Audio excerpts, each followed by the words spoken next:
Hello. Hi, Jeff. Hi, John. Nice to see you, Hi, Jeff. everybody. Terrence. Hi. Hi. Hi, Rebecca. Hi, Terrence. Hi, just got here. Hi, Becca. How you been? Oh, Good. Mr. Picky. All right. Hey, Terrence. How you doing? I'm good. How are you? Good. Good to see your smiling face again. Good to see you too. Well, I'm going to go ahead and get started and add people in as they come in. So let me share my screen. Lots of people adding in. This is great. We have a great group today. Okay, so a couple Zoom rules. Please mute yourself when you are not speaking. We recommend speaker view for the presentation. Video sharing is optional, although we'd love to see all your friendly faces. And please type all questions and comments into the chat. We will be doing a Q&A for the last 10-15 minutes with our special guest, Amador. We're very honored to have him as a guest speaker today. So those are a few quick rules. And then we have our HPF update. Our first update is we have over 300,949 people now reached through our social media. This is an incredible milestone. We're going to shoot towards 350. Every day it grows larger. We just feel so blessed to be able to reach as many people all over the nation as well during this time of COVID. Our posts have been shared over 521 times, which is incredible. We now have 209 impact videos on our YouTube channel. So subscribe today if you haven't already. It's super easy. It takes a minute. It's free. We constantly post videos daily. So if you want to stay tuned for that, I definitely recommend it. We also, 150 of those videos have been posted since March 12th, which is another great milestone that we've reached. Like I said, we've had a great response from our volunteer database, from our volunteers and community partners sending in videos for fun activities for our kids and families to do during this time at home. One of those video series that we provide is our Reading with Autism Tree series. We now have 43 videos posted to date and over 32,000 people reached with just those videos. Our volunteers read a children's book and send it to us to share with our community. To date, we have also provided 90 virtual events. And 21 events are now coming up between now and the end of August. So if you haven't volunteered or if you want to get involved, sign your family up for a couple of our family program events. I highly recommend it. Please reach out to me. I'd be happy to plug you in. We now have over 18 of our 20 programs, 17 in virtual, one we had in person, ongoing programs. Those 17 programs happen weekly. We have on average 5 to 7 events a week. So there's definitely a lot to get involved in. So without further ado, I'm going to hand it over to Dana Hoff, who will do a special introduction and introduce our special guest today, Andres Amador. Hi, ATPF family. I'm so happy to see everyone. And I just wanted to say how exciting it is that it's our 17th Lunch and Learn. And every week, I think organically, it's meant to be who comes on that particular week. And Andreas is just such a special gift. And right now, I know a lot of us are probably still holding on to certain things that we really wish we could be doing. And that was the whole essence how I met Andreas, is I was really looking for him to help me learn how to let go. And we actually worked on something together in honor of my parents that if you haven't been to my house, maybe I'll send a picture and post what I worked on with Andreas just for fun. I hadn't thought of it till this moment, but I actually lost my parents 6 months apart from each other, and I was kind of stuck. And I saw this video of Andreas, And I listened to him, and I'm actually going to show you the video I saw of him. And it was like on Facebook or something. And I immediately tried to figure out, how can I talk to him? I want to ask him if we could work together and that he could help me, because the biggest thing that you get out of Andreas, his gift, he has many, but the thing I've personally seen from the workshops, from working with him personally and the workshops he's done at Autism Tree, is that he has a gift of helping people let go. And I'm a person that gets a really solid idea, and I'll have a hard time if it doesn't turn out the way I want. And I think running Autism Tree for 16 years has really showed me that the idea starts like this, and then it becomes like this. And why that is because I learned to let everybody be who they are, and to let everybody come to me and tell me what they want to do and what they're passionate about, and really made me see, wow, if I let people be who they are and add to the original idea, it's fully remarkable what happens. And all those numbers that Rebecca just shared, being able to do so many virtual programs, having so many coming up. If you haven't done a video for ATPF during this time, I encourage you to, because we're doing an incredible body of work. Over 300,000 people have been accessing it to date. And that's only since March. So it means a lot to me to include everybody, because because everybody has something unique to contribute, and without each person contributing, we're missing something that would add to the pop, add to the sparkle. So it's just a huge honor and blessing to be able to have Andreas with us on our 17th week. I think we could all benefit from learning how to let go. And I hope that if you haven't experienced a workshop with him through Autism Tree, that we will be doing that somehow in the future, maybe even virtually. Who knows, Andreas? I'll bring up my first slide right now. And I would say Andreas also inspired me to think about this. When I was just thinking about him, Andreas, every week I think about the speaker, and it kind of drives this. And what brings you joy? If you want to type that in, I'd love to see your answers. Sometimes when you put them in, I don't read it right this second, but I certainly do on our immediate follow-up email after. So I'd love to see what you all have to say about what brings you joy. I'll tell you what brings me joy: being out in nature. And I've always been like that, but with Andreas, he takes it to a different level with his earthing. I never even thought of that actual concept until I worked with him. And I'll bring up the next slide.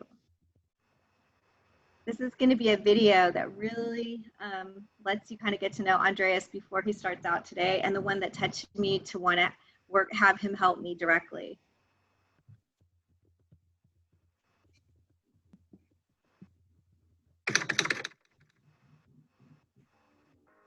Grandmother always said she wanted in her family, she wanted a doctor, a lawyer, and an engineer. And I would always ask me, so when are you going to get serious? Growing up, I never came out to the beach. I got into different types of geometry around the world, such as crop circles and ancient architecture, and kind of the field that would be loosely labeled sacred geometry. And synthesizing all that, I was on the beach explaining to a friend what I'd been learning, and I realized that I could do the things on the beach, that could be the canvas.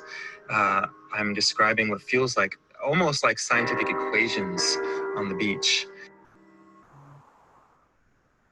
Nothing else is on my mind when I'm doing the artwork. Even just being next to the water, the rest of the cars, you can't hear the cars, the city washes away. In fact, I'm always surprised that there's such amazing beaches in San Francisco. The rakes that I use are generally they're leaf rakes. And because those rakes ride on the surface, they don't dig in like a gravel rake would. I kind of consider that I'm painting is what it feels like. but I'm using my whole body, and the rake is the end of the brush. I start just before low tide and end just after low tide, so that when it's coming back, I've used up the area that it had already left behind. When the tide is returning and I'm not yet done, that's when it's tough. I'm not attached to the pieces once they're created. I can't hold on to them. There's nothing I can do. When I'm done with the piece and I can take my photos and I sit with it for a few minutes, I feel complete. I feel as though it has passed, that line has passed through me, and it is now beyond me, and I can leave. I've created it for myself and for everyone else, and for the location to take it back. My name is Andres Amador, and I am an earthscape artist. I don't know about you guys, but I love that video. If for any reason you had trouble watching it, we'll have it on the follow-up with this email. But it just always really speaks to me about how he's doing these Andreas does these masterpieces, and yet he lets it go and just enjoys the art that he created. And I think that when you, we did our first workshop, a number of people that came from Autism Tree to the workshop brought a picture of someone that they had just lost. And I didn't tell them to do that. I didn't tell them anything. We just announced we were doing a workshop. And it touched me. I wasn't surprised because that's how I reached out to Andreas, but I thought it was really beautiful. This quote's definitely for you, Andreas, in honor of this week, you doing this. You must learn to let go, release the stress. You were never in control anyway. And definitely through doing a piece in my parents' honor, I had gone through everything with Andreas, his whole website, and looked at like, what am I drawn to or what am I not drawn to? And the biggest thing that he got me personally doing, this is nothing new that you haven't heard of, but Andreas, if you don't know this, you are the catalyst, and I continue to do this. And the days that I miss, I go back and I try to remember what were the 5 exact things, something very specific that I'm grateful for. And we've talked about it, how important it is and how we are counting our blessings, but really it's that writing down every single day 5 things you're grateful for is something Andreas got me doing when we first started working together. And it did. It changed my whole perspective around by doing that, especially if you're very specific in writing what you're grateful for, and you'll start seeing those things are blessings that are coming at you every day. And a lot of times you're so busy or you're consuming things right now with everything coming at you, you forget to actually stop and see those really special blessings and be charting forward every day in gratitude. And I definitely want to thank Andreas while I have the chance for getting me to do that, and that I'm still doing that. That's incredible. But it's because you taught me the value of that, because in the process of working with Andreas, I went from having this vision, like with my parents' initials and the dates of their lives that they lived and everything. It was really important to me. And then by the time we did these beautiful work together down at Torrey Pines, it's not on there. I let go of it, and it didn't matter anymore. I know that what we created was in their honor, but I didn't need that. And that was a huge breakthrough for me without him saying a word about it. It just organically happened. And I didn't think about it till I started talking, but I have those hanging in my house. I'll forward you guys, put it in the follow-up email, and you'll see there's no initials, there's no dates yet. Those are in honor. When I look at them, I feel great that I did it in my parents' honor. It's just something that brings me a lot of peace every day in my house. So with that, I just want to encourage you to get to know Andreas today and see that in the pictures that you're looking at, what was so beautiful is that every workshop, I didn't know what Andreas was actually going to do, because he really is amazing at listening to the group, feeling out the group. And so you'll see, if you really look, that each workshop was totally different. The first one, we all did our own pieces and connected them. The second one, I believe we all did one group one together. So you can see there was a different dynamic in each of the four workshops that we did. And so I miss doing them, Andreas, and I'm so blessed that you're here, and I'm so thankful for all the work that you do in the world. And I'm thankful how you helped me grow, and that I've continued to use some of the tools that you gave me. And I just hope that we can continue to do more in the future. And thank you, thank you, thank you for today. Hello. Hi. Thank you, Dana. What a wonderful and sweet words. I really appreciate your appreciation of what I have been working on for a good portion of my life. And it's very touching to me that what I was doing back then, which was still in its, I would say it was still nascent. I was still, where I am now is much further evolved from the work I was doing with you, but it still started back then. In fact, I think you were the first person that I worked with this kind of material. And so it was very new to me to do that. And I'm very touched that it has meant so much to you, truly. I find the work of, well, I'll get into this in a little bit, but I find the work that I did with you the most powerful, the most rewarding work that I do.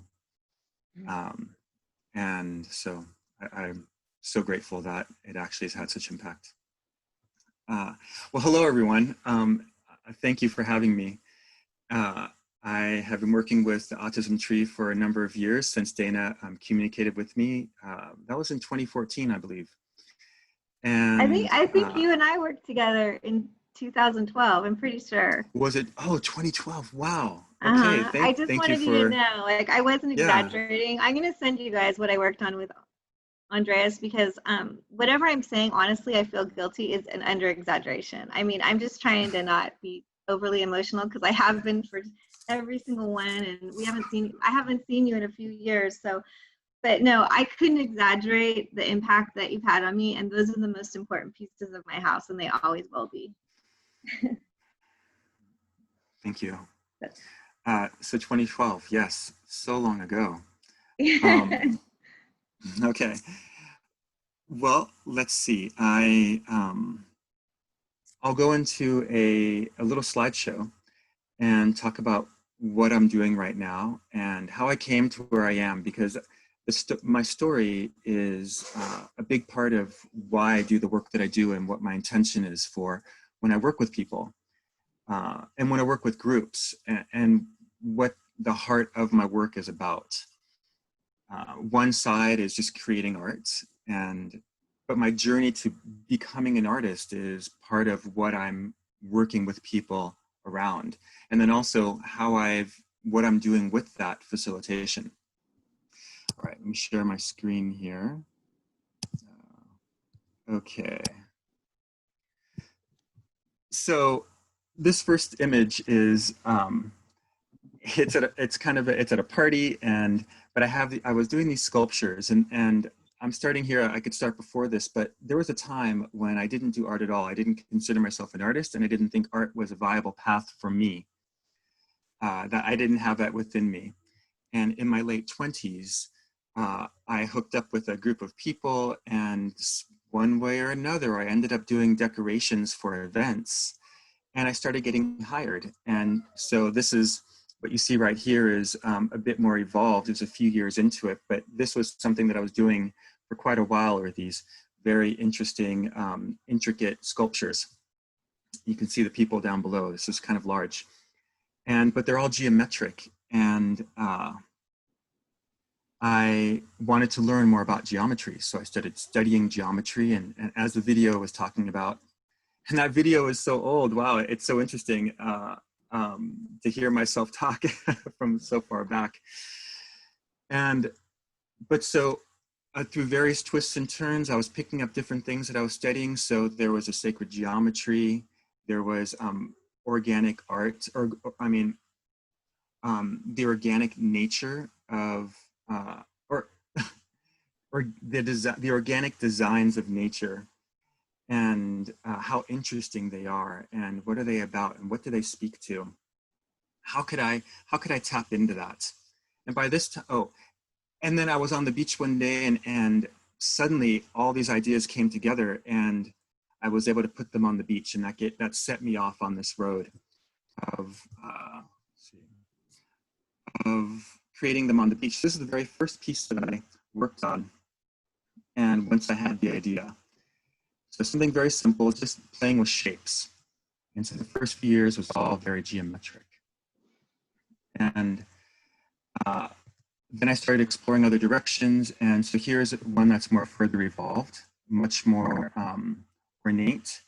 And now it's integrating into the landscape. So now the art wasn't just about what I was creating, but it was about the environment that it's in. What's that dialogue between my creation and its location? So now it's across the landscape. And this is when I had drones to work with. Here's something, one of my more recent pieces from a trip to Boston. And so just to show you where I am nowadays, with these organic forms that are happening within some kind of shapes, and it's all happening right there live in the moment. There's no real premeditation other than a certain approach that I will take. And this here, so Dana, you spoke about how every time that I approach it, I'm working with what's occurring right then. And when it's with the group, what's happening with that group right then, and what feels like wants to move through the group. And here working solo, let's see, so I'm this little, there I am there, little yellow speck, that's my hat. And this is all random, so I've created a grid, and then I've actually used dice, a random number generator on my phone to determine if a line on that grid is expressed or not, and then I do some stylization around that, and this is what emerged. And so I'm allowing here in my process in creating my art, I'm allowing the unknown to really step in and have as much of a part in shaping what occurs as I am having control. So, I know what you said. You spoke, Dana, too, about letting go of control, and that was the quote you had. And I absolutely agree that from years ago when I would go to the beach, I wouldn't know how much sand there would be if one day I was creating a commission, and then there was a parade of dog walkers came walking down the beach, and you never know what you're going to encounter when you're at the beach, whether in a public area or out way remote. And one day I had sea lions that I had to work around and I had to keep an eye on. And so I from the very beginning, I had to let go of what my expectations were when I would go to the beach. And that became a very powerful force in my life, letting go of that control, because I was very control oriented. And that's still my tendency. And so in this line of artwork, I'm really letting go of control. Although I'm shaping it, I'm guiding that randomness. So that's a new place for me. So way back towards the start, once I started creating the artworks, I started inviting my friends to help me. And then very quickly, as people started noticing the work and wanted to join in or just watch it happen, I started inviting people to come help. And then very quickly, they had questions, and so it turned into a workshop where I was showing people what was behind the designs, and then how we would go about creating things together, where it was something new from that group, as opposed to them working on something for me. And then that just turned into, it's really about the people and about connecting to creativity, because I was seeing the power of creating art could have on people. And I was, in reflecting upon my own journey with art, feeling that I wasn't an artist, that I knew I was creative, but I didn't know that what I would create had any kind of value outside of myself. And to see that response from people, and then to have people actually do it themselves and to feel proud of what they've created. I just saw the power of that. And then also working together as a group to create these massive pieces, there's another power in that. So then the workshops really took on that, that dual side of, there's the individual creativity and what you are bringing to this, and then there's a collective process and what we are creating together, which is much bigger than each of us. So then the workshops turned into I still do the workshops by donation monthly when I'm able to now, which is not right now. In San Francisco, and when I travel, I offer those as well to the public, but I also started a business, Elemental Team Arts, where I work with teams, so business teams or social groups, to create together and to connect the people to, I mean, there's so many ways you can go with this as the format: creativity, connection, collaboration, and then of course all the things around being in nature, bare feet in the sand, so the earthing, feeling that connection with the world around us, and then the whole side of the spiritual side of impermanence and then connecting to creativity. It's multifaceted. So here is just being random and being silly and the whimsy, and I really love what that when working on the beach or in other materials that are not permanent, and I'll share a bunch of ways that you can tap into this, that you can let go of. There can be a letting go of the perfection and the control, because it doesn't really matter. It's not, we haven't set it in stone. We haven't, you know, it's not in concrete. At least on the beach, the tide will wash it away, or I'll share some other ways that you can do it, and then it's easy to reset the board and start again. And so there's no fear of just letting ideas come through. And then as I did with Dana, I've also, some of the most powerful work that I do with people is in memorials. And this is a memorial that I've been doing in Encinitas for the last 6 years. And each year a group gathers together and then we create something together. And this one turned out to be a labyrinth that they walked and then did the ceremony inside. And so this idea of impermanence and creating beauty that we know will go away is a very powerful metaphor for our lives and how we approach our lives, knowing that there is a finite end, that we are mortal, but yet we persist to create something in the face of that. And it's when one can embrace that aspect of life, then what the energy that comes through a person becomes infinitely more powerful. And well, here's my son. So from the very beginning, my son was with me. First, when my wife was pregnant, we were doing artwork together, and then he was on my back while I was working, and here he is, I think at maybe 3 or 4, and having his hand at creating his own works. And there's my wife in the background she likes to take photographs of nature. And this was his first an artwork that I turned into a print. And so he he went around and did a little design, and then I went over it to make it a little deeper. So that was a collaboration, but it was guided by him. And that turned into a postcard and also a print. And we've done many more collaborations.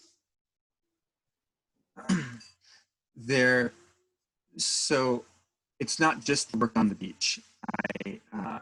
In the business, this is my business partner, Kelsey, and we started to look at what are other ways that we can tap into this idea of impermanence and creativity, but not have to have a huge area on the beach. And I know that, well, I don't know where everyone is in this, who's on this call with us today, where you might be located, but if you're near the beach, you have a wonderful resource for, I mean, I know that when you go to the beach with your kids, they want to play in the sand and so forth, but with a little bit of structure, you can create really wonderful things together. And I'll show you ways that you can step into creating something large. Now, what you're seeing here is definitely more developed. We come from a bit more of a background in what we're doing, so we're able to create something like this, but it's not hard. And in fact, right away you can create really amazing, beautiful things that are fairly large with really whatever you have around you.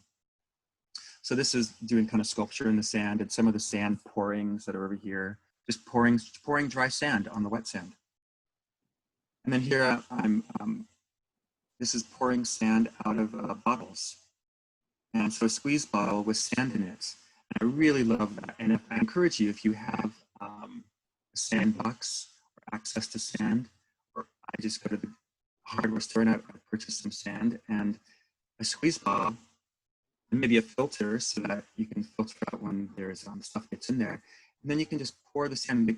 My kids love doing this, and they like to just let it all pour it out. Like, I mean, all kids love to play with sand, but then at a certain point, if they can start making designs, then there's another level of it. And then you just clear the board and you start again. I love pouring sand. And this is the sand tray. And just running your finger through the sand is so therapeutic just in and of itself. It's like it grounds you. It takes away the electrical charge, it feels like. So we do this a lot at conferences to let people get out of their heads and just touch the beach sand. And because we use beach sand from the local beach. And it's like, you can just feel yourself immediately de-stress. It's pretty amazing how that happens. Get out of the head. Okay. So that was just a little brief rundown of what I've been doing lately, how I got to where I am, what it means to me, and what I do with it, and some examples of things that I've been working on. And so I wanted to guide you in it. Oh, well, so first, through the business, we've been offering weekly creativity connection times. They're on Tuesdays, and I'll put the link for you all. I'll give it to Dana. And they're a half an hour. Very quick, and we just do some really simple way to tap into creativity and create art together, and then we share what it means to us. And through that, an activity arose that I will share with you now, and then it evolved and evolved, and it's become something much bigger, and I'll share that in a moment. So let's do an activity, a couple activities together. And so I'd like you to walk around where you are. So we're going to have 1 minute to do this. This will be a 2-minute activity, but we'll have 1 minute to walk around your area and find 7 items no larger than your hand. They can be smaller, but no larger than your hand. Okay? So walk around. I'm going to give it 1 minute, find 7 items.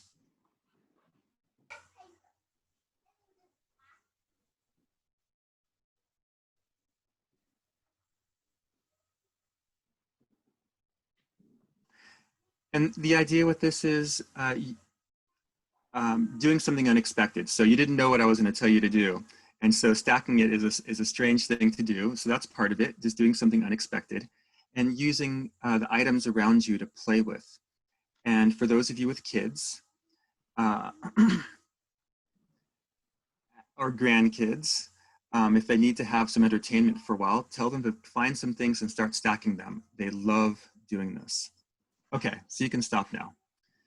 All right, so we're gonna do one more activity. In the longer version, we tried different ways of stacking and seeing, I really love that you brought in the idea of joy, Dana, and because that is a huge part of my message. And these days I call it what has your spirit shining, what liberates your spirit, what elevates your spirit, what expands your spirit. So I would like you to think of an experience that you've had in the last day or two, or however long you'd like to go back. Think of an experience or several experiences, and in which you felt your spirit expand. You felt that love, your heart was open in some way. So think on that or feel it. And then I'd like you to look around you and find an item that would symbolize that experience, and then bring it back. So an experience, a moment where you felt your spirit enliven, even for a brief instant. And then bring back an item that can symbolize that.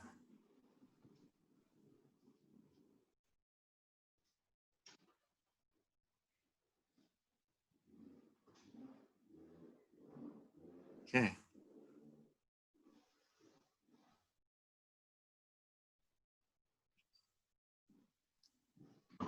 And so just use your intuition, just grab whatever's around you, and because we'll just keep moving.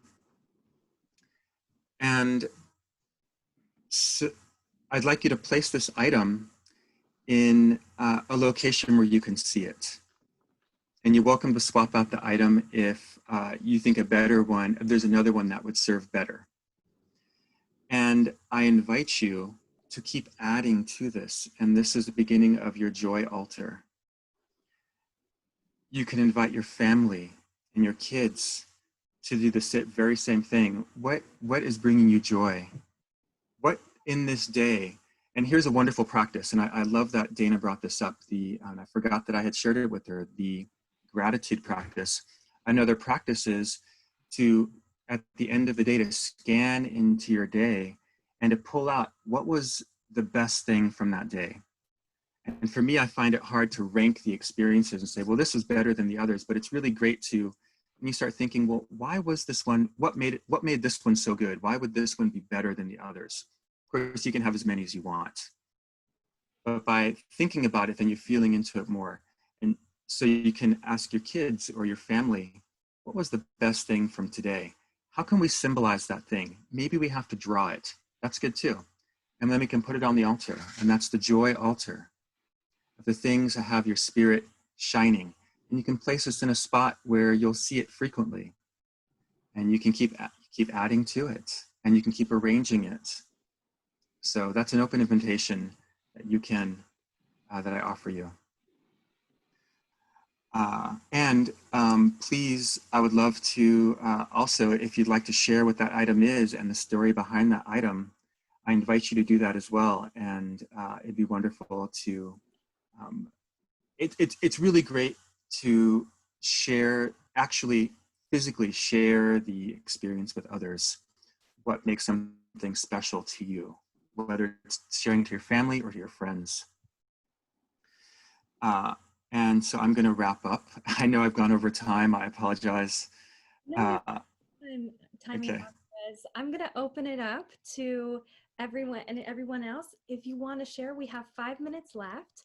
If you have any questions, you can type it in the comments or the chat, and I can ask Andres. You can also unmute yourself if you feel so comfortable. If you want to share the item that you chose, I can start and say that I chose a geode that I got from my grandfather. He was a geologist, and it brings me a lot of joy and makes me think about my family, which I was just with them this last weekend, spending a lot of time with my mom, who just renovated my grandfather's house and made it her own. So it brings me a lot of joy to think of my grandfather and hold this with me all the time. So that's why I chose it. If anybody else wants to share, you're welcome to do it now.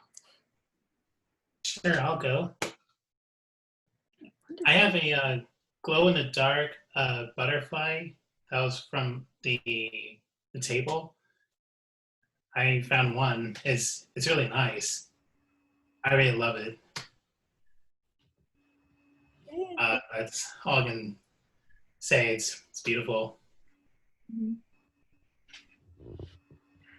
Thank you, Terrence. You're welcome.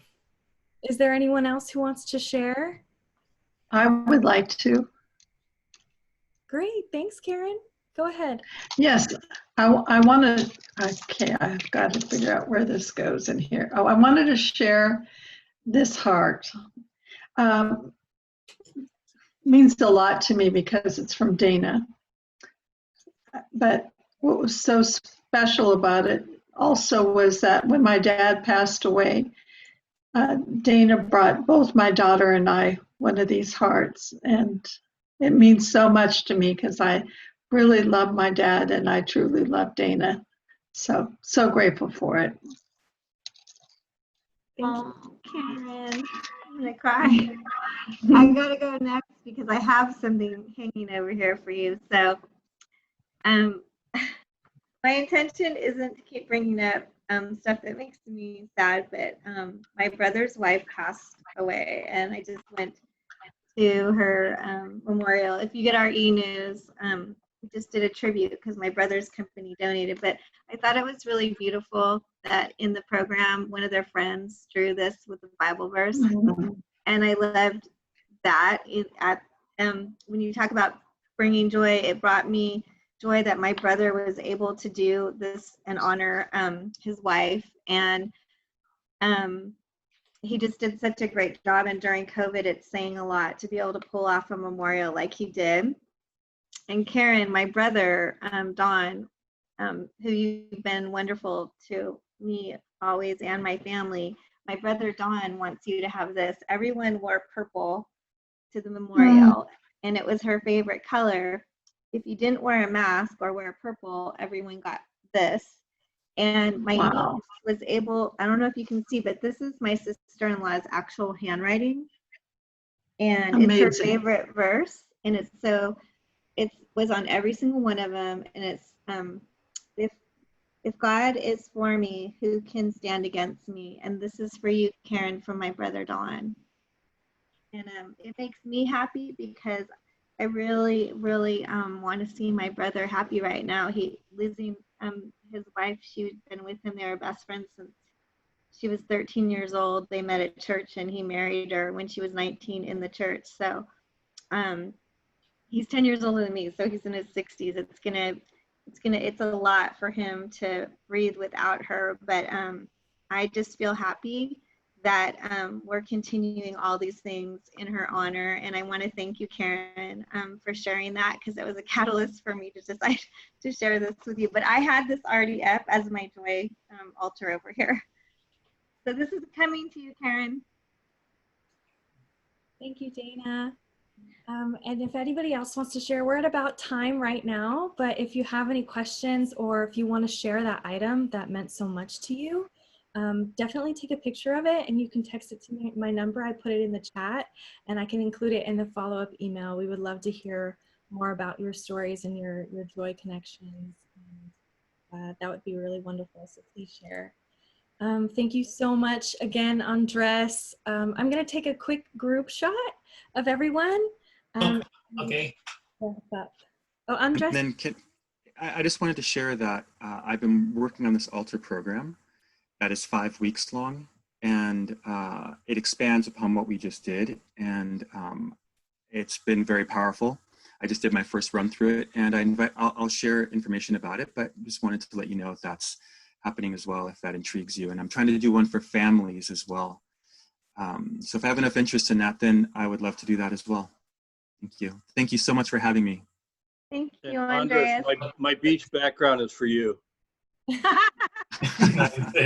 That's beautiful. Thank I you. love it. Great. Well, I'm going to take a quick group picture of everyone. If you want to turn on and share your camera, you are welcome to do it right now. Ready? 1, I'm gonna take a big bite. 3. Okay, thank you so much, everyone, for joining. Hope to see you sooner than later, Andres. This was awesome. Yeah. Love everybody. Thank you. Thank you. Have a Take care, beautiful guys. Bye. Have a good day. Be well.